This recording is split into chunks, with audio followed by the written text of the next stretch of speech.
Occasion ఏదైనా location ఎక్కడైనా తెలుగువారి వేడుక అంటే ఆలివ్ మిఠాయి ఉండాల్సిందే. మిఠాయి అంటే ఆలివ్. భారత్ పాకిస్తాన్ల మధ్య యుద్ధం ఎందుకు ఆగింది? ఇది ఒక పెద్ద $1 మిలియన్ క్వశ్చన్గా మారిపోయింది. అయితే దీని వెనక ఉన్నటువంటి బలమైన కారణాలు ఇప్పుడిప్పుడే వెలుగు చూస్తున్నటువంటి పరిస్థితి. భారత్ జరిపినటువంటి దాడుల్లో కీలకమైనటువంటి పాకిస్తాన్ అణుస్థావరాలు ధ్వంసమయ్యాయా? దీని ఫలితంగా రేడియేషన్ లీకేజ్ సమస్య ఉత్పన్నమవుతుందా? ఈ అంశాన్ని అగ్రరాజ్యం అమెరికా ముందర నివేదించిందా? ఈ క్రమంలోనే భారత్ని ఒప్పించేటువంటి ప్రయత్నం అగ్రరాజ్యం చేసిందా? ఇప్పుడు వస్తున్నటువంటి సోషల్ మీడియా న్యూస్ అలానే కొన్ని అంతర్జాతీయ మీడియాలో వస్తున్నటువంటి కథనాలు ఆసక్తికరంగా మారుతున్నాయి. భారత్ పాకిస్తాన్ల మధ్య యుద్ధం ఆగిపోవడానికి రేడియేషన్ లీకేజ్ సమస్య ప్రధాన కారణం అనేటువంటి అంశాన్ని విశ్లేషిస్తున్నాయి. ఇందులో వాస్తవం ఎంతవరకు ఉంది, చూపిస్తున్నటువంటి ఆధారాలు ఏంటి, ఒకసారి విశ్లేషించేటువంటి ప్రయత్నం చేద్దాం.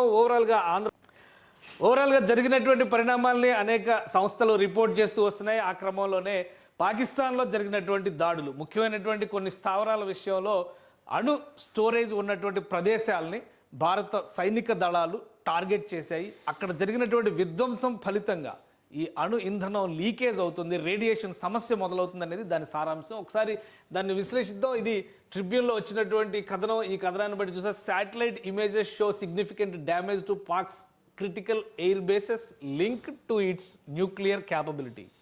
అంటే అణు సామర్థ్యానికి సంబంధించి లింక్ చేసినటువంటి కొన్ని ఎయిర్ బేసెస్ని భారత్ అటాక్ చేసింది. వాటి ఫలితంగా కొత్త సమస్యలు వస్తున్నాయి అనేటువంటి సంకేతాలు చూపిస్తున్నాయి. Pakistani bases hit by IAF include Rafiqui air base, Shorkot, అలానే Nur Khan air base Rawalpindi, Murid in Chakwal, Rahimyar Khan, అలానే సుకూర్ అండ్ చునియాన్.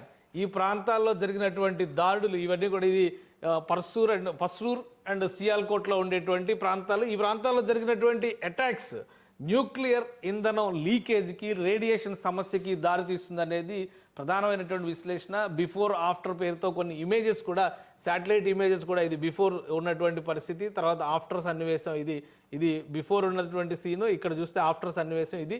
సో ఇటువంటి వాటిని చూపించడం ద్వారా ఇది అసలు పస్రూర్ ఎయిర్ డిఫెన్స్ రాడార్, ఈ రాడార్లన్నింటినీ కూడా ధ్వంసం చేశారు. అక్కడ జరుగుతున్నటువంటి అక్కడ ఉన్నటువంటి స్టోరేజ్, అంటే గతంలో తీసుకున్నటువంటి నిర్ణయాల ఫలితంగా వివిధ ప్రాంతాల్లో ఈ న్యూక్లియర్ బాంబ్స్కి సంబంధించి, అణు వార్ హెడ్లకు సంబంధించినటువంటి స్టోరేజ్ ఉన్న ప్రాంతాలు ఉన్నాయి. ఎందుకంటే వీటిని స్టోర్ చేసేటువంటి క్రమంలో చాలా జాగ్రత్తలు తీసుకుంటారు. ఇలాంటి కథనాలే మరికొన్ని కూడా ఉన్నాయి.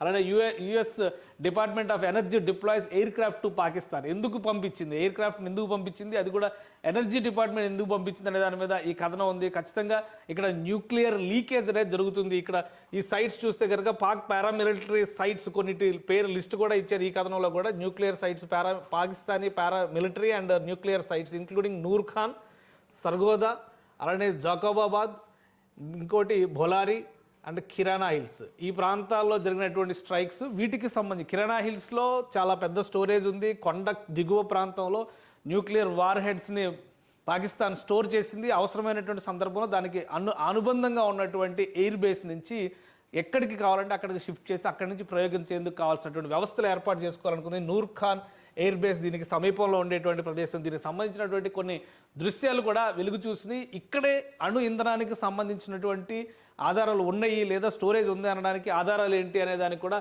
ఒక సమాధానం ఉంది. ఇది గతంలో bulletin of the atomic scientist వీళ్ళు రిలీజ్ చేసినటువంటి డేటా ప్రకారం చూస్తే పాకిస్తాన్లో 2023 నాటి డేటా, అయితే 2025 వరకు ఉన్నటువంటి ప్రొజెక్షన్స్ ఇందులో పెట్టారు. వాళ్ళ దగ్గర ఉన్నటువంటి ఆయుధ సంపత్తి, వార్ హెడ్స్ దేనికి కనెక్ట్ చేస్తారనే దాని మీద కూడా అప్పుడు ఉన్నటువంటి ఎస్టిమేషన్స్ ప్రకారం 170 వార్ హెడ్స్, ఇప్పుడు కూడా 170 అనే చెప్తున్నారు 2025లో కూడా. కానీ వీళ్ళు వేసినటువంటి అంచనాల ప్రకారం ఈ నెంబర్ మరింత పెరుగుద్దని చెప్పని భావిస్తున్నారు. అది ల్యాండ్ బేస్డ్ వెపన్స్, అలానే air based weapons, sea based weapons, ఇవన్నీ కూడా డిఫరెంట్ డేటా ఇందులో ఇచ్చారు. వీటిని ఎక్కడెక్కడ స్టోర్ చేశారు, ఆ ప్రాంతాలకు సంబంధించినటువంటి కొన్ని ఊహా చిత్రాలు కూడా, అప్పటికి శాటిలైట్ ఇమేజెస్ కూడా అప్పటికే గ్రహించినటువంటి సందర్భాలు ఉన్నాయి. వీటిని కూడా పబ్లిక్ డొమైన్స్లో పెట్టారు. న్యూక్లియర్ సైంటిస్టులకి సంబంధించినటువంటి డేటాలో కూడా పెట్టారు. ఇది 2023, 2022 నాటి పిక్చర్స్ ఇవి. పాజిబుల్ షహీన్ 3 అక్కడ పెట్టినటువంటి పాకిస్తాన్ స్టోర్ చేసినటువంటి డాష్డ్ ఎల్లో బాక్స్ సైట్. ఇది రీసెంట్ కన్స్ట్రక్షన్స్, ఈ బాక్సెస్ అన్నీ కూడా ఇవన్నీ రీసెంట్ కన్స్ట్రక్షన్స్ జరిగినాయి. ఇక్కడ ఈ ప్రాంతాలన్నింటిలో కూడా, అంటే 2020-21 తర్వాత పెద్ద ఎత్తున ఈ ప్రాంతాల్లో డెవలప్మెంట్ ప్రాసెస్ని పాకిస్తాన్ చేపట్టింది. నేషనల్ డెవలప్మెంట్ కాంప్లెక్స్ పేరుతో ఈ ప్రాంతాలన్నింటిలో కూడా న్యూక్లియర్ ఇంధనానికి, న్యూక్లియర్ వార్ఫేర్కి సంబంధించినటువంటి ఆయుధ సామాగ్రిని పాకిస్తాన్ పొందుపరిచింది. వీటన్నిటిపైన కూడా అంతర్జాతీయ సమాజం నిఘా ఉంది. సో ఇన్ని జరుగుతున్న సందర్భంలో నిజంగానే అక్కడ జరిగినటువంటి నూర్ ఖాన్ ఎయిర్ బేస్లో జరిగినటువంటి ఉత్పాతం లేదా అటాక్, భారతదేశం చేసినటువంటి అటాక్ చాలా తీవ్రమైనటువంటి అటాక్గా మనం చూడాల్సి ఉంటుందా? సో ఇక్కడ బాంబింగ్ జరిగిందనేది ఇప్పుడు అంతర్జాతీయ మీడియా చెబుతున్నటువంటి మాట. సో ఆ బాంబింగ్ సందర్భంగానే ఇక్కడ కొన్ని ఇంధనాల లీకేజ్ అనేటువంటి సమస్య వస్తుంది అనేటువంటిది సమాచారం. దానికి సంబంధించినటువంటి ఇమేజెస్ కూడా వచ్చింది. కొన్ని స్థానిక వార్తా కథనాల ప్రకారం చూస్తే కూడా one of the drones fell in the area of kirana hills చాలా కీలకమైనదని చెప్పంటున్నారు. సర్గోదా ప్రాంతంలో వస్తుంది. ఇక్కడ ఎక్కువ స్టోరేజ్ పెట్టింది న్యూక్లియర్ వెపన్స్కు సంబంధించి పాకిస్తాన్ అనేటువంటి మాట చెప్తుంది.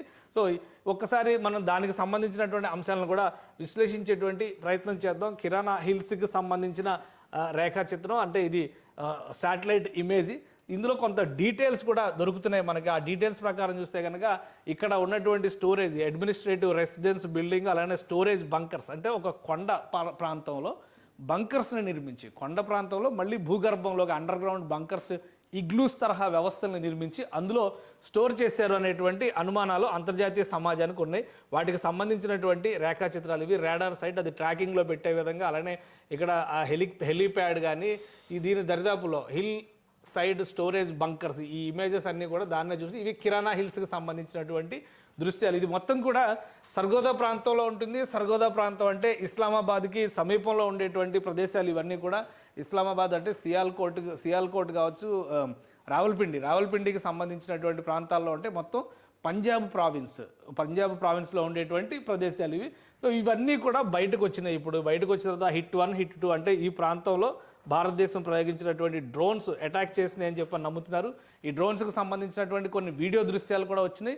ఎత్తైనటువంటి కొండ పైకి ఉంటుంది, కొండకు మళ్ళీ కొండ గర్భంలోకి మళ్ళీ ఇక్కడ ఒక సొరంగం లాగా తవ్వి అందులో ఇగ్లూస్ తరహా వ్యవస్థను ఏర్పాటు చేసి ప్రత్యేకంగా వాటిని భద్రపరిచారు. అవసరమైనటువంటి ప్రాంతానికి తరలించేందుకే ఇక్కడ అతి సమీపంలో ఒక ఎయిర్ బేస్ను కూడా నిర్వహిస్తోంది పాకిస్తాన్ అనేది సారాంశం. సో మొత్తం అటాక్ జరిగిన తర్వాత, భారతదేశం అటాక్ చేసిన తర్వాత ఇండియన్ ఎయిర్ ఫోర్స్కి సంబంధించినవి లేదా మన స్ట్రైక్స్ జరిగిన తర్వాత జరిగినటువంటి పరిణామాలు, ఇక్కడ పెద్ద పెద్ద భారీ గొంతులు ఏర్పడ్డాయి. ఇవన్నీ కూడా ఆ అండర్ గ్రౌండ్ టన్నెల్లోకి వెళ్ళేటువంటి మార్గాలు మొత్తం ధ్వంసమైనవి. అదే క్రమంలో ఈ వార్హెడ్లకు సంబంధించి, వార్ హెడ్లకు సంబంధించినటువంటి వ్యవస్థలు కూడా కొలాప్స్ అయినాయి. వాటి నుంచే న్యూక్లియర్ రేడియేషన్ అనేటువంటి సమస్య మొదలవుతుంది అనేటువంటి అనుమానాలు ఉన్నాయి. సో ఈ ఇమేజ్ చూడండి, ఇది జూమ్ చేసి చూస్తే ఇంత పెద్ద గొయ్యలు పడినట్టుగా ఈ చిత్రాల్లో తెలుస్తుంది. సో ఇవి ఖచ్చితంగా ఈ టన్నెల్ ఎంట్రన్సెస్ కావచ్చు అనేటువంటి అనుమానాలు ఉన్నాయి. ఇది మొత్తం కూడా కిరాణా హిల్స్కి సంబంధించి సర్గోదా ప్రాంతంలో జరిగినటువంటి దృశ్యాలు. సో వీటి వలన ఇప్పుడు ఆందోళన చెందుతున్నటువంటి పరిస్థితి ఉంది పాకిస్తాన్. ఒకవేళ రేడియేషన్ సమస్య అంటూ వస్తే, ఇప్పుడు న్యూక్లియర్ బాంబు వేరే దేశం మీద వేస్తే హ్యాపీగా ఉంటుంది, కానీ వాళ్ళ దేశంలోనే పేలితే మొత్తం అక్కడ ఉన్నటువంటి వ్యవస్థలన్నీ కూడా సర్వనాశనం అయ్యేటువంటి ప్రమాదం ఉంటుంది. ఈ భయంతోనే పాకిస్తాన్ అమెరికా సహకారాన్ని కోరినట్టుగా, అమెరికా వెంటనే దానిలో ఇన్వాల్వ్ అయ్యి ఒక ప్రత్యేకమైనటువంటి విమానంలో కొంతమంది నిపుణుల్ని రావల్పిండి పంపించారు. అంటే లాహోర్లో ల్యాండ్ అయ్యి అక్కడి నుంచి రావల్పిండి వెళ్ళినట్టుగా కొన్ని వార్తా కథనాలు వస్తున్నాయి. వీటిని చూసిన తర్వాతే అందరికీ కూడా అనుమానం కలుగుతుంది. ఈ ప్రాంతంలో యుద్ధం ఆగిపోవడానికి ప్రధానమైనటువంటి కారణం న్యూక్లియర్ లీకేజ్ సమస్య, అంటే రేడియేషన్ సమస్య ఉత్పన్నం కావడమే పాకిస్తాన్ ఆందోళనకు ప్రధానమైనటువంటి కారణం. భారతదేశంతో యుద్ధం చేయాలనే ఉత్సాహం బహుశా ఉండవచ్చు, ఎందుకంటే వాళ్ళు సంబరాలు చేస్తున్నటువంటి తీరు చూస్తే. కానీ అక్కడ లీకేజ్ అవుతున్నటువంటి సమస్య కనుక పెద్ద సమస్యగా మారితే ఆ ప్రాంతాలన్నీ కూడా విపత్తులో కూరుకుపోయేటువంటి ప్రమాదం ఉంటుంది. కాబట్టి అంతర్జాతీయ సమాజం సహకారం కోరేటువంటి క్రమంలోనే అగ్రరాజ్యం దౌత్యాన్ని, మీడియేషన్ని పాకిస్తాన్ ప్రోత్సహించింది. అలానే అగ్రరాజ్యం పెట్టినటువంటి కండిషన్స్ని అంగీకరించి ముందుగా భారతదేశంతో కాల్పుల విరమణ ప్రతిపాదనని పాకిస్తాన్ చేసినట్టుగా భావిస్తున్నారు. ఈజిప్ట్ నుంచి కూడా ఒక స్పెషల్ టీము ఈ రేడియేషన్ సమస్యను పరిష్కరించడం కోసం ప్రత్యేక విమానంలో వెళ్తున్నట్టుగా తెలుస్తోంది. ఎంతవరకు వాస్తవం అనేది, ఎందుకంటే ఇందులో ఎక్కడ కూడా అధికారికమైనటువంటి కన్ఫర్మేషన్ లేదు. ఈ దృశ్యాలకు సంబంధించినటువంటి చర్చ ఈరోజు భారత మిలిటరీ అధికారులు చేసినటువంటి ప్రెస్ కాన్ఫరెన్స్లో కూడా డిస్కషన్కి వచ్చింది. కానీ ఆ ప్రాంతాల్లో ఏమున్నాయో మనకు తెలియవు.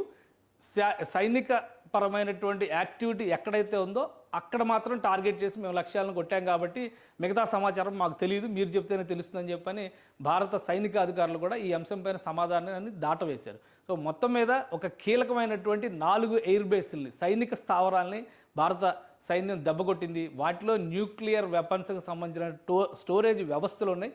వాటికి విపత్తు రావడం వల్ల వాటి నుంచి లీకేజ్ సమస్య ఖచ్చితంగా ఉత్పన్నమైందనేటువంటి అనుమానాలు మాత్రం ఈ డేటా అంతా పరిశీలించిన తర్వాత బలపడుతుంది. ప్రధానంగా స్టోరేజ్ చేసినటువంటి ప్రాంతాలపైన ఇప్పటికే ఒక క్లారిటీ ఉంది. అనేక అంతర్జాతీయ మ్యాగజైన్లో అటామిక్ రీసెర్చ్కి సంబంధించినటువంటి అంశాల్లో ఈ సర్గోదాకి సంబంధించి కానీ, కిరణా హిల్స్కి సంబంధించి కానీ, వీటన్నిటికి సంబంధించినటువంటి హిస్టరీ ట్రాక్ చేసి పెట్టి ఉన్న నేపథ్యంలో ఖచ్చితంగా అణుపరమైనటువంటి సమస్య ఉత్పన్నం అవ్వడం వల్లనే ఈ యుద్ధ విరమణ లేదా యుద్ధానికి సంబంధించినటువంటి విరామం వచ్చిందనేటువంటి సంకేతాలు అయితే కనిపిస్తున్నాయి. ఇక ఈ సమస్యను ఏ విధంగా పరిష్కరిస్తారు, పాకిస్తాన్ ఏ విధంగా దీనిపై నుంచి అధిగమిస్తుంది, ప్రస్తుతం ఉన్నటువంటి ఉద్రిక్తతలను తగ్గించడానికి రెండు దేశాల మధ్య జరిగేటువంటి చర్చలు ఎలాంటి ఫలితాలను ఇస్తాయని తెలియాలంటే కనుక వేచి చూడాల్సిందే.